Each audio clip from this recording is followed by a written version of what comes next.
روضے اقدس صلی اللہ علیہ وسلم پر صلاۃ والسلام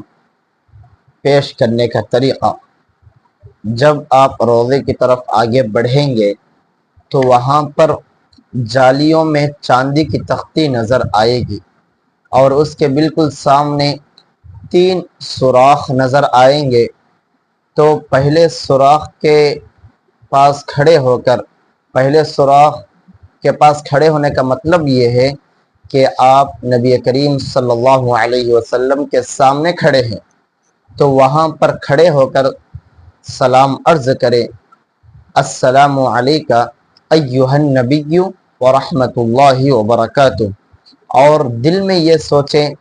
کہ میرا سلام نبی پاک صلی اللہ علیہ وسلم خود سن رہے ہیں، بنفس نفیس بذات خود سن رہے ہیں اور میرے سلام کا جواب بھی دیں گے۔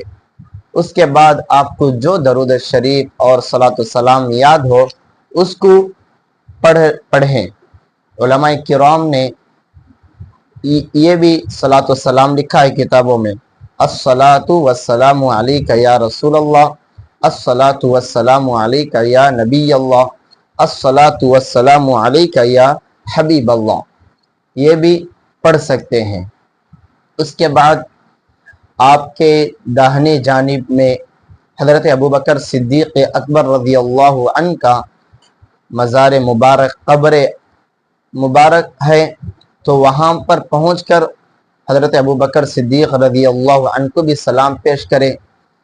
السلام علیکم ورحمۃ اللہ وبرکاتہ یا ابا بکر صدیق رضی اللہ تعالی عنہ وعنا، ان الفاظ میں سلام پیش کرے۔ اس کے بعد ایک داہنی جانب میں حضرت عمر فاروق رضی اللہ عنہ کی قبر مبارک ہے، تو وہاں پہنچ کر بھی صلاۃ و سلام عرض کرے، سلام پیش کرے، السلام علیکم ورحمۃ اللہ وبرکاتہ یا عمر بن الخطاب رضی اللہ تعالی عنہ وعنا، اس